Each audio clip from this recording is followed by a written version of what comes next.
আজকে অভিষেক ব্যানার্জির প্রেস কনফারেন্সে ফুটে এসেছে তার শিক্ষার অভাব এবং বোঝা গেছে আত্মবিশ্বাস টলমলে। একজন শিক্ষিত আর একজন অশিক্ষিত মানুষের চিন্তাভাবনা ও লজিক্যাল রিজনিংয়ে এক হতে পারে না। অশিক্ষিত মানুষের বিশ্লেষণ ক্ষমতা কেমন হয় সেটা বুঝতে চাইলে অভিষেক ব্যানার্জির বক্তব্যগুলোর যথেষ্ট উদাহরণ। ভাইপো না হলে যে কোনো রাজনৈতিক দলের একজন সাধারণ বুথ কর্মী হওয়ার যোগ্যতাও তার থাকতো কিনা সেটাই প্রশ্ন। সম্প্রতি পশ্চিমবঙ্গে এসআইআর প্রক্রিয়ার 1.36 কোটি লজিক্যাল ডিসক্রিপেন্সিস ধরা পড়েছে। এই বিষয়টি নিয়ে আমাদের সোনার ভাইপোর আপত্তি চরম পর্যায়ে। তিনি নাকি বিশ্বাস করেন এই লিস্ট ইসিআই একদিনেই বানিয়ে ফেলেছে। সমস্যা হলো এই 12 মাস রাজনৈতিক নেতা কয়েকটা মৌলিক প্রসেসই ভুলে গেছে। এসআইআর শুরুর আগেই ইসিআই ডিটেল ম্যাপিং হয়েছিল, যেখানে বহু অনিয়ম ধরা পড়ে।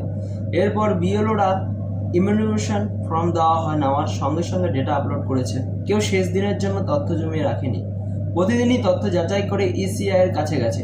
পুরো প্রক্রিয়া শেষ হওয়ার পরে ড্রাফট ভোটার লিস্ট প্রকাশিত হয়। ইসিআই আগেই জানিয়েছিল এই ডিভিশনের প্রযুক্তি ও আর্টিফিশিয়াল ইন্টেলিজেন্স ব্যবহার করা হবে। এত প্রযুক্তি ব্যবহারের পর এই ধরনের গোলমাল ধরা পড়া যে স্বাভাবিক সেটা একটা বাচ্চা ছেলেও বুঝতে পারে, কিন্তু পিসির ভাইপো বুঝতে পারেন না।